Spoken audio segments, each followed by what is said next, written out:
now I have to let the Congresswoman actually get the first question because she just gave me water. Actually, Dr. Paul, I'd like to begin with you. Every debate begins with a specific policy question, but this is a little different. Someone on this stage hopes to be able to take the oath of office 14 months from now. And at the end of that oath are the words, "So help me God."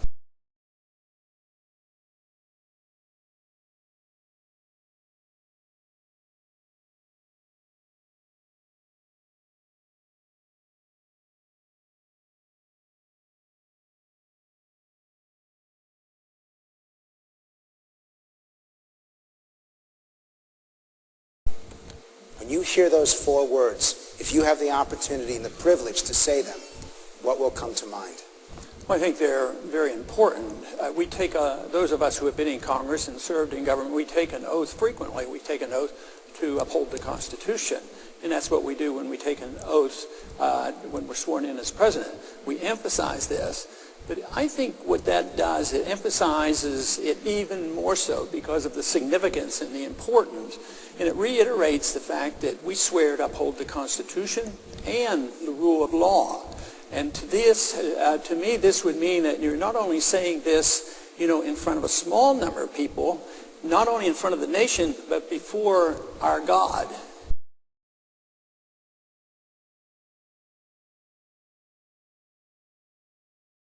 Which means the significance is that much greater. So those of us who have done this before, and I've taken my oath rather seriously, very seriously, and believe that I've done a very good job in upholding the Constitution, and even when sometimes it's difficult. And this to me would send the signal that by saying, "So help me God," I really will obey the Constitution and that pledge.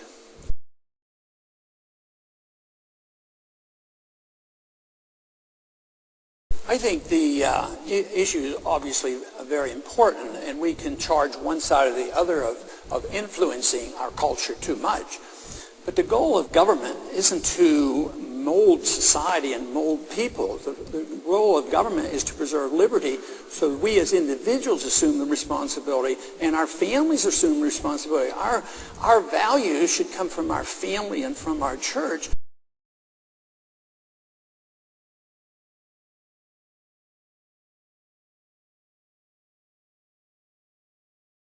But once we say, well, the liberals are doing this because they want this economic interference and we're going to have perfect balance and fairness, they overdo it.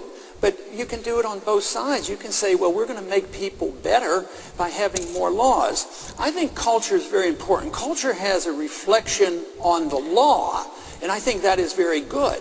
But the law can't reflect the morality of the people. If you do that, you have embarked on something where you sacrifice liberty. Once you turn this over to government, when government assumes this role, it can only do that at the sacrifice of liberty. So our goal ought to be to preserve liberty.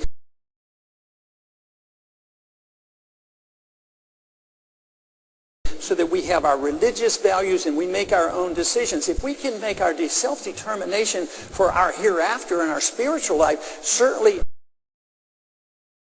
we can make our self-determination for our hereafter and our spiritual life.